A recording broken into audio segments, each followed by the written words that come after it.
Semana passada nós falamos no Evangelho de Mateus, hoje nós vamos falar sobre o Evangelho de Marcos numa perspectiva aí propriamente direcionada aí pelos capítulos que fazem parte de Marcos, aí no livro, mas eu queria começar dizendo das minhas percepções, vamos dizer assim, particulares. Dos evangelhos, o evangelho que eu mais gosto é Marcos. Não é porque é o mais curto, é porque o evangelho de Marcos realmente nos surpreende. Porque você sabe que nós temos 3 evangelhos meio que parecidos, Mateus, Marcos, Lucas, e nós temos relatos que são parecidos nesses 3 evangelhos. E muitos desses relatos, na perspectiva de Lucas, são relatos muito mais aprofundados e com detalhes muito interessantes que Mateus e Lucas, eles passam batido. Cada evangelista vai escrever o seu evangelho de acordo com a sua perspectiva teológica. Então Mateus tem uma preocupação que é dele e Marcos também vai ter uma preocupação que é dele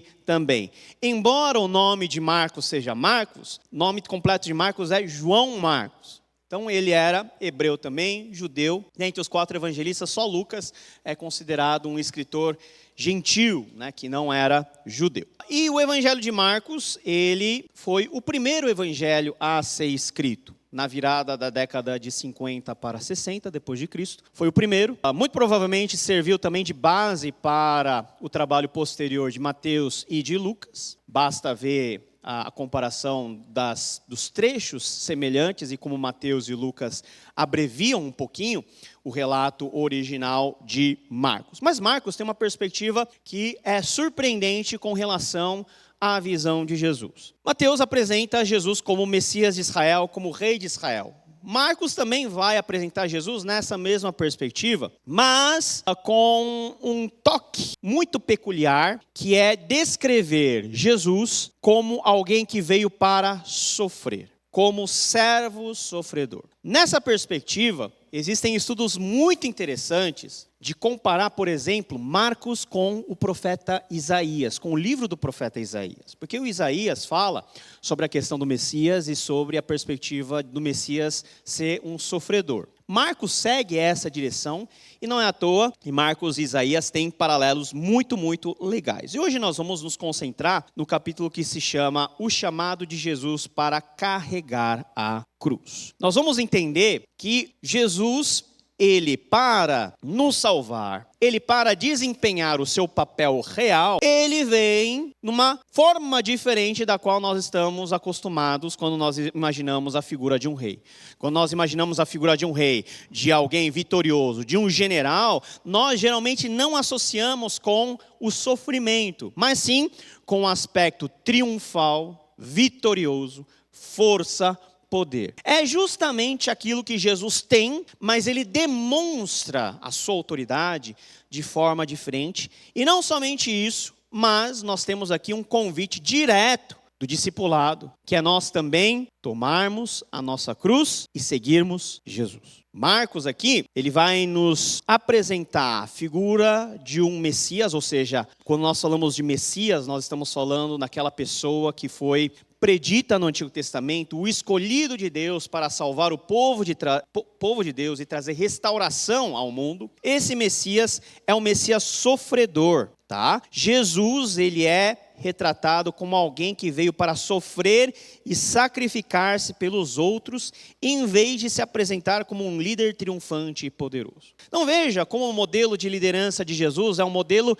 bem diferente do modelo que nós estamos acostumados. Nós estamos acostumados a ver as autoridades com uma certa distância, e essas autoridades, geralmente, elas não colocam a mão no serviço braçal. Mandam outros fazer, exercem dessa maneira a sua autoridade. Mas a forma como Jesus demonstra o seu poder real e o seu senhorio é na contramão. Como? Nós podemos ver isso, por exemplo, nas predições do sofrimento que Jesus faz ao longo desse evangelho. Marcos 8:31, 9:31, 10:32 a 34, registram as previsões de Jesus sobre o seu sofrimento, morte e ressurreição. Então, quando estava tudo bem, Jesus chegava para os seus discípulos e falava o quê? Nós estamos subindo para Jerusalém, e lá em Jerusalém o que vai acontecer? Os discípulos poderiam pensar assim, Jesus está indo para Jerusalém para dar o golpe, para acabar com os romanos, né? Esse Jesus que tem poder para multiplicar pão? É o rei que a gente precisa, não é? Na verdade, um rei que você não precisa se preocupar com o que comer, porque ele multiplica para você. Um reino onde não tem hospital. Por quê? Porque no lugar onde Jesus é rei, é só pedir para Jesus curar que está feito. Não tem cemitério. Por quê? Porque Jesus tem poder para ressuscitar os mortos. Então os discípulos pensaram, Jesus está subindo para Jerusalém, então Jesus vai subir lá e vai botar para quebrar. Vai derrubar tudo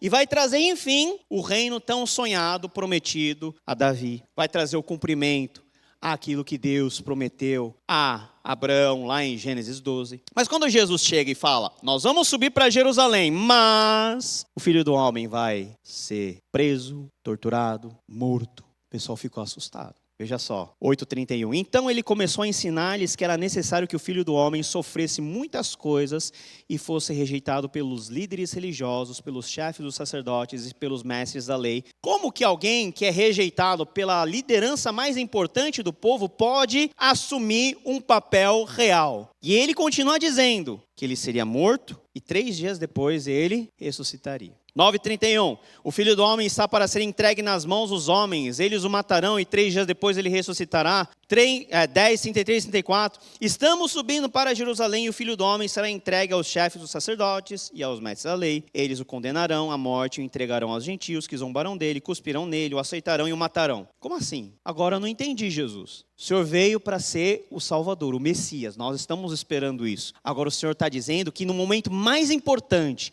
quando o Senhor está subindo para Jerusalém, lá em Jerusalém, que é o centro do mundo, do universo, o Senhor vai ser preso, vai ser cuspido, vai ser zombado, vão te matar. A parte dos 3 dias depois ressuscitará, você veja que os discípulos não estão nem atentos. Você vê que eles não estavam atentos. Quando Jesus ressuscita, eles estão o quê? Eles estão moscando, assim. O que aconteceu com Jesus? Jesus falou, mas eles não ouviram. Por quê? Porque o coração deles ficou muito incomodado com essa questão do sofrimento. E, aliás, sofrimento é algo que nós não conseguimos lidar bem. Se eu perguntar aqui, quem quer sofrer? Ninguém vai levantar a mão, eu acho. Quem quer sofrer? Quem já está sofrendo? Né? Você que é corintiano, né? A gente sempre tem que dar um jeito de cutucar os nossos irmãos para ver se há arrependimento. Você está sofrendo, mas você está sofrendo por quê? Porque você quer sofrer. Mas ninguém gosta de sofrer. Imagina seguir um mestre cujo objetivo central dele é sofrer. Mas não é um sofrimento vazio. Todo sofrimento, ele ganha um contorno diferente quando esse sofrimento ele tem um objetivo que faz valer a pena todo esse sofrimento. É nessa direção que Jesus está indo, os discípulos não estão entendendo. Por quê?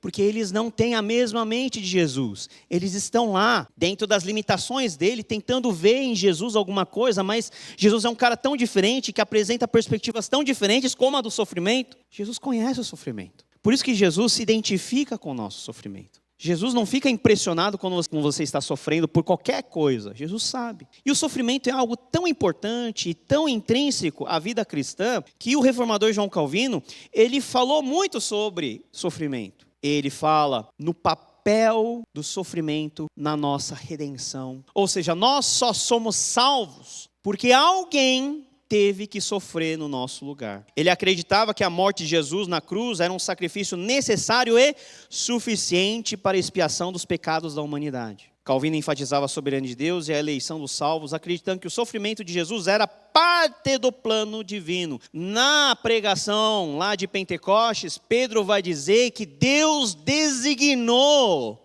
a Jesus para sofrer. Jesus foi predeterminado que ele sofresse por nós, para que nós tivéssemos a salvação. Então, o sofrimento faz parte da nossa natureza caída. Nós sofremos porque nós somos pecadores. Para nos resgatar desse pecado, Jesus sofreu em nosso lugar. Ele nos redimiu, ele nos salvou, mas não de forma simples. Nós também podemos ver parte do processo de sofrimento de Jesus na forma como ele foi rejeitado e incompreendido. Jesus, ele tem uma jornada muito interessante, porque ele foi muito bem recebido por aquelas pessoas que nós consideraríamos as mais pecadoras. Os publicanos não tinham dificuldade para receber Jesus. As prostitutas também não. Os pecadores, os cobradores de impostos, os ladrões, ninguém tinha muita dificuldade, porque Jesus se aproximava deles. Mas quem rejeitou Jesus? os religiosos, os pastores da época, os professores,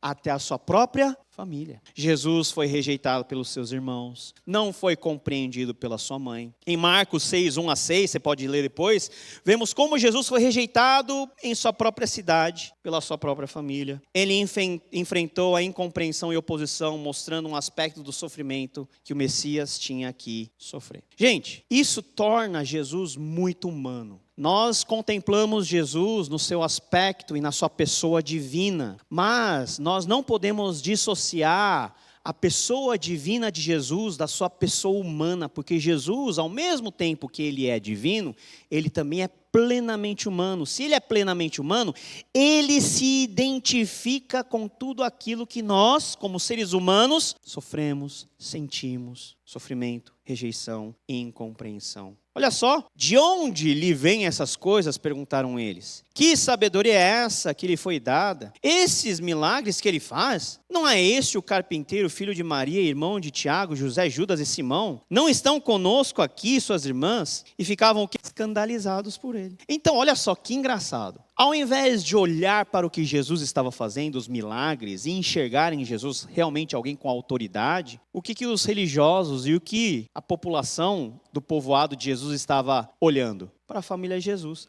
Não é esse Jesus que a gente viu crescer aqui? Esse Jesus de origem humilde, filho de um carpinteiro, como que ele está fazendo essas coisas? E rejeitaram Jesus. Quantos de nós não somos rejeitados pela sociedade por causa da nossa posição social, da classificação que nós temos de acordo com os níveis econômicos do IBGE? Quantas vezes nós não somos considerados como sub-humanos por nós não termos tanto dinheiro quanto aqueles que estão nos classificando? Jesus compreende todas essas coisas, porque ele mesmo foi desprezado. E esse desprezo que Jesus sofreu é um desprezo que há 800 anos atrás Isaías já predisse que aconteceria com o Messias. No famoso capítulo Isaías 53, as partes mais fortes estão aqui. Foi desprezado e rejeitado pelos homens. Tem até música, né? Um homem de dores, experimentado no sofrimento, como alguém de quem os homens escondem o rosto. Foi desprezado e nós não o tínhamos em estima. O que é alguém que os homens escondem o rosto? É aquelas pessoas que é aquele cara que você não quer nem olhar. O cara está passando na mesma rua que você faz questão de atravessar a rua para não dar de cara com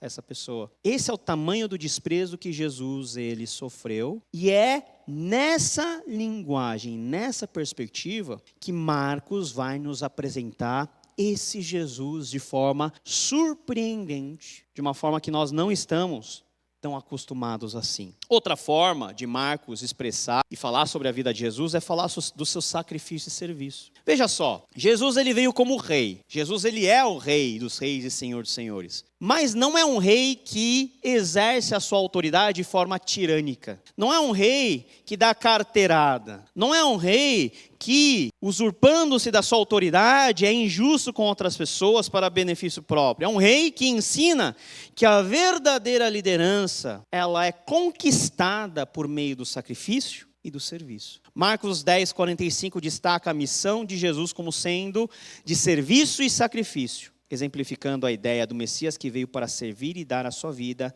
em resgate de muitos. Teve uma discussão lá entre os dois filhos de Zebedeu, aquela discussão, sabe, de criança. Papai, quem você gosta mais? Né? Tenho 3 lá em casa, querendo disputar a atenção do papai e da mamãe. Né? Quem você gosta mais? Às vezes é o papai, testando o filho, assim, você gosta mais do papai ou da mamãe? Depende do que o papai tem a oferecer. Né? Porque a resposta padrão é mamãe. Né? Assim, papais, esquece, você nunca vai ser o preferido. Mas depende do que você vai dar para o seu filho. Aí a resposta pode, momentaneamente, ser papai. Mas depois que recebe, volta para o normal. Aí tá, os 2 filhos de Zebedeu, quem vai sentar à sua direita, quem vai sentar à sua esquerda? E Jesus, por isso que Jesus é legal, dá na costela dos 2. Né? Não será assim entre vocês. Ao contrário, quem quiser tornar-se importante entre vocês, deverá ser o quê? Servo. Quem é o modelo que os discípulos deveriam olhar para entender o serviço? O próprio Jesus, que mesmo sendo o Salvador de todas as coisas, ele teve a humildade suficiente de se despir da capa, cingir com uma toalha e se prostrar no pé sujo de cada discípulo e lavar os pés deles, ensinando que nós devemos fazer o mesmo, ter a mesma atitude. E quem quiser ser o primeiro deverá ser o quê? Escravo, servo de todos. E eu tenho certeza que você não quer ser escravo e nem servo, mas é esse o padrão da autoridade de Jesus. É isso que Jesus quer que a gente imite nele. Pois nem mesmo o Filho do Homem veio para ser servido, mas para servir e dar a sua vida em resgate a muitos. O que é servir? Servir é dar. Servir é dar a vida, é dar o tempo. Os irmãos que estão servindo aqui no acolhimento estão dando o quê? A sua vida. Ai, pastor, mas eu não estou sentindo isso. Está sentindo sim, porque o tempo é parte importante da sua vida e você está investindo o seu tempo. Então isso é algo muito importante, Jesus ensinou. Por quê? Porque essa é a forma surpreendente da graça de Jesus se manifestar, primeiramente nos discípulos, e a partir dos discípulos, de geração em geração, isso ser o quê? Transmitido a todos os crentes, e a partir da nossa geração nós também transmitimos à geração posterior. Olha só que legal. Marcos pinta um retrato radiante. Isso é apenas o primeiro capítulo. Desde o começo, ele realça a saudação régia com a qual Jesus é recebido pelas massas. O Antigo Testamento prometeu que um filho do homem reinaria, o qual receberia domínio e glória em um reino e governaria um domínio eterno, conforme Daniel 7,14. Viria alguém que iria pregar boas novas aos oprimidos, restaurar os de coração abatido, proclamar liberdade aos cativos, Isaías 6,11. O próprio Jesus foi o cumprimento dessas antigas esperanças e desejos. Marcos quer que nós vejamos isso. E qual foi a forma por excelência do sofrimento de Jesus e do seu sacrifício por nós? Sua crucificação e a morte. Marcos 15 descreve detalhadamente o sofrimento de Jesus durante sua crucificação, mostrando um retrato vívido do Messias que passou pelo sofrimento e morte para redimir o seu povo. A nossa redenção, na perspectiva de Marcos, tem um preço e um preço muito alto. Qual que é o preço? O preço do sofrimento, do sacrifício definitivo de Jesus. Para que Jesus, na opinião do autor de Hebreus, fosse o sacrifício único e definitivo, isso custou para Jesus um sofrimento também definitivo. Jesus sofreu definitivamente o nosso sofrimento para que nós não sofrêssemos o sofrimento eterno. Então imagina, ao contemplarmos para Jesus, às vezes a gente tem uma visão meio que não equilibrada. Nós tendemos a ver Jesus numa perspectiva exaltada e de fato é a sua posição hoje, exaltado, à destra de Deus Pai. Mas nós não podemos esquecer que essa exaltação de Jesus foi ao custo do seu sacrifício. E que é esse sacrifício de Jesus que é aquilo que nós devemos viver juntos. Para que lá na frente, como Jesus foi exaltado, nós também sejamos. Nós queremos chegar na exaltação sem passar por aquilo que nos cabe sofrer por Jesus. O Novo Testamento vai dizer que para a igreja foi deixado uma parcela do sofrimento de Jesus para que nós pudéssemos participar desse sofrimento. E esse sofrimento pode se manifestar de várias formas na nossa vida. Por exemplo, na forma como nós somos perseguidos porque somos cristãos. Ou na dificuldade que esse mundo impõe de nós exercermos uma vida digna e honesta. Passou o dia 30 de maio. Todo mundo fez declaração de imposto de renda. É um momento para crente mesmo, né? Que é a tentação de você não declarar aquele recebido lá, né? É um tipo de sofrimento que nós nos colocamos à disposição porque nós temos a certeza do que é o justo, do que se deve fazer e daquilo que não se deve fazer. Sofrimento também nos nossos relacionamentos. Perdoar alguém é sofrer. Pedir perdão também. Você ter comunhão com o outro, se mostrar vulnerável, tudo isso são coisas que não são naturais a nós. Por isso que, por exemplo, o Dietrich Bonhoeffer, que morreu no campo de concentração, dias antes da libertação, em 45, ele diz assim: quando Cristo chama um homem, ele o chama para vir e morrer. Então, nosso chamado como crentes em Jesus Cristo é de nós morrermos, é de nós sabermos sofrer, é de nós encararmos bem o chamado de Jesus, que é o chamado de para a cruz e seguir. Ou você acha que tomar a cruz e seguir é algo confortável? Não é. Veja só, na página 96 e 97 tem um trecho muito legalzinho. Seguidores de Jesus trocam... Aliás, eu li esse trecho lá no nosso culto da ceia, que nós nos reunimos aqui. Seguidores de Jesus trocam os prazeres temporais com o sofrimento eterno, por sofrimento temporal com prazeres eternos. Essas são as nossas duas únicas opções. C.S. Lewis ecoou o ensino de Marcos quando ele falou que uma crucificação do homem natural é o passaporte para a vida eterna. Nada que não tenha morrido pode ser ressuscitado. Discipulado significativo sobre Jesus Cristo não é fruto de uma observação fria e desapegada, por mais que uma pessoa possa apreciar os ensinamentos dele. Então, nosso perigo é de nós aprendermos muita coisa e nós termos uma relação com Jesus fria. Nós só sabemos muito, mas nós não nos relacionamos com o conteúdo da nossa mensagem, que é o próprio Senhor Jesus Cristo. E a forma de nós nos relacionarmos com Cristo envolve sofrermos por Ele. Envolve nós termos os nossos ombros e o nosso lombo fortalecido para nós aguentarmos os trancos que a vida nos dá. E assim testemunharmos para o mundo que, a despeito dos sofrimentos que todos nós estamos vulneráveis, há uma esperança. Somente o discípulo que perde a vida por causa de Jesus e assim assegura a única vida que vale a pena viver, verdadeiramente entende quem Jesus é e como operam os propósitos redentores de Deus no mundo, não apenas através de seu Filho, mas também através do seu povo. Gente, aqui que entra o aspecto da missão. Deus criou o mundo, né? As crianças aprenderam isso no acampamento. Deus criou o mundo, depois todo mundo, queda. Depois Jesus veio, salvou. E um dia Jesus vai voltar. Beleza, Jesus salvou e um dia Jesus vai voltar. O que a gente faz nesse intervalo? Senta, espera, fica zapeando o Netflix, toma água de coco. O que a gente faz? O intervalo da primeira e da segunda vinda de Jesus é o tempo que Jesus espera que os seus discípulos façam algo. É o tempo da missão. E a missão envolve nós também imitarmos Jesus, principalmente nos seus aspectos mais difíceis, mas que são os aspectos mais importantes da sua obra. Sofrer para descansar, morrer para reviver. E esse equilíbrio é muito importante. Não sei quantos de vocês são dessa época aqui. Alguém sabe esses personagens aqui? Sabe, né? O reverendo Rodrigo sabe. Tem pessoas que não querem levantar a mão, mas eu já vi um sorriso um sorriso nostálgico. Quem são eles? Qual que é o nome do leão? É o Lipe. E a hiena é o Hard. Qual que é a característica do leão? Posso todas as coisas naquele que me fortalece. É o leão crente. Pode vir. Pastor, precisou de alguma coisa? Me chama. Né? É o primeiro. É o Pedrão. Vai lá e faz tudo. E o Hard é o quê? Tem que fazer com a voz dele.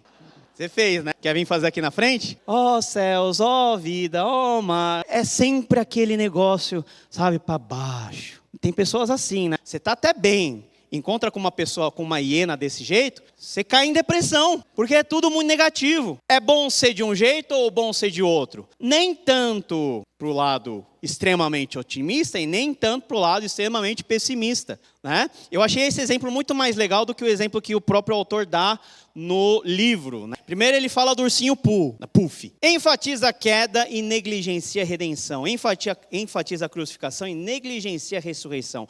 É uma escatologia pessoal subrealizada. Ou seja, nós podemos dividir Marcos em duas partes. Marcos 1-8 é onde Jesus ele demonstra toda a sua autoridade. Faz milagre. O que mais Jesus faz é pregar o evangelho, curar enfermo, expulsar demônio e ressuscitar morto. Jesus está no auge. Mas depois que o capítulo 8 acaba, vem o capítulo 9-16, que é a jornada para a cruz. Para essas pessoas que têm uma visão muito mais para a queda e para a morte, eles veem muito esse aspecto do sofrimento de Jesus e, ficam nesse universo. Pessoas que não conseguem sair da sua culpa, do seu pecado, da sua pequenez, têm uma visão muito para baixo da vida e não conseguem contemplar com equilíbrio a outra parte, que é a parte do sofrimento, mas a parte também da ressurreição. E também tem outros, que é o querido Buzz aqui, né? Buzz Lightyear, que é a mesma pegada. Não, enfatiza a redenção e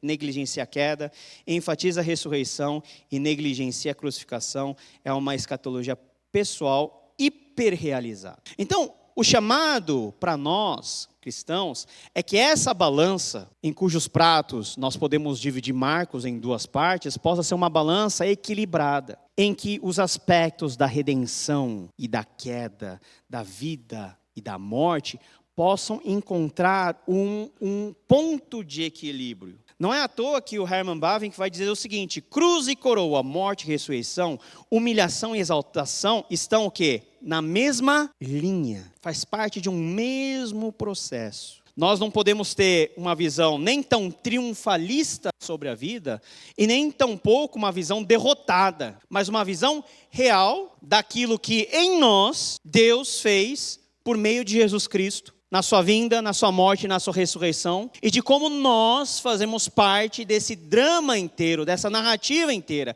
que tem como um fim, um final feliz. Mas para chegar lá, nós temos que ter uma visão equilibrada de tudo que Jesus fez, e sabemos que na nossa vida, assim como Jesus sofreu, nós também vamos sofrer. A igreja não é o lugar onde aprendemos a não sofrer. A igreja é o lugar onde nós aprendemos a sofrer bem. Você vai vir aqui, vai continuar sofrendo. Às vezes até mais, porque agora você sabe das coisas. Mas você sabe que esse sofrimento tem uma recompensa. Aquele sofrimento que você fala assim, vale a pena. E todo sofrimento, por uma causa boa, é um sofrimento que na sua percepção, do nosso sentido, é sempre, custa não tanto. Assim, dá para encarar, dá para ir. Deus não nos chama a vivermos um sofrimento que nós não conseguimos aguentar. Pelo contrário, Ele nos dá forças. Então, o encontro que Jesus quer ter conosco de forma surpreendente, e é aí que a graça de Deus se manifesta, é nós entendermos que esse Jesus que veio a nós, veio dentro do contexto do sofrimento, e por meio do sofrimento, Jesus fez o que fez para nos salvar. Primeiro se pagou o preço do sofrimento para que nós tivéssemos o prêmio da nossa salvação. Então, essa lógica é a mesma que nós vivemos. É lógico que nós não vamos nos sacrificar para nós termos a salvação, porque nós já temos a salvação em Cristo Jesus. Mas, assim como Jesus orou a Deus lá na oração sacerdotal, Jesus não vai orar para nos tirar mais rápido do mundo, não. Mas para que nós sejamos guardados do mal. Pai, não oro para que os tire do mundo. Oro para que os guarde do mal.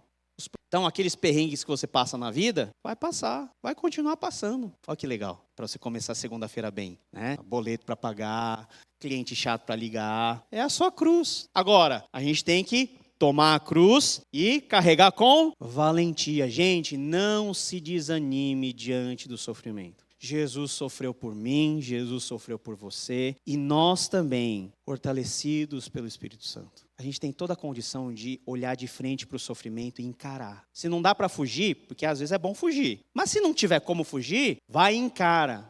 Porque Deus vai nos fortalecer, Deus vai nos acompanhar. Assim como Jesus triunfou, nós somos chamados a vencer cada grande desafio que acontece na nossa vida. O importante é nós não esquecermos que a nós cabe uma atitude muito importante como discípulos de Jesus. Então ele chama a multidão e os discípulos e disse: veja, Jesus chama a multidão e os discípulos. A multidão é o círculo de seguidores de Jesus mais amplo. Os discípulos são os seguidores que fazem parte do círculo mais íntimo. O convite é para todos, mas você sabe quem vai seguir. Se alguém quiser acompanhar-me, esse se sempre é um problema, né? Se você quer me acompanhar, amém? Todos nós queremos acompanhar Jesus, certo? Certo? Alguém quer acompanhar o diabo aqui? A gente já despacha agora, né? Todo mundo quer acompanhar Jesus, certo? Então é para você esse se, essa concessão. Se alguém quiser acompanhar-me, Jesus, O que tem que fazer? Negue-se a si mesmo. O que é negar a si mesmo? Não é você anular a sua existência. Não é você se desconsiderar. Não é você ter complexo de inferioridade. É você saber que você vive em função de alguém maior. Você se nega, ou seja, você sai do centro de todas as coisas e coloca Jesus no centro. Isso é se negar. E ao mesmo tempo que você se nega, você faz o quê? Toma a cruz e segue. Todo mundo está seguindo rumo à maturidade aqui. É o lema da nossa igreja. Pessoas conduzidas à maturidade. Mas não ache que você vai dirigindo Ferrari para o céu. Você vai carregar a sua carroça, a cruz. Porque é assim que se anda na jornada com Jesus. Jesus não abriu o caminho? Hebreus é lindo, né? Nós temos acesso ao Pai pelo novo e vivo caminho aberto por Jesus Cristo. Mas Jesus abriu o caminho tomando a cruz dele e morrendo na cruz. Se nós somos discípulos de Jesus, nós temos uma cruz que é nossa. Tem a placa do seu nome lá. Não adianta querer pegar do seu filho, a da sua mãe, do pastor ninguém quer pegar, né? Do pastor ninguém quer pegar a cruz. Não, é o seu. Toma a cruz. E faz o quê? Siga. Então, seguir aqui, na perspectiva de Marcos, nunca é um seguir livre, leve e solto. É um seguir com a cruz.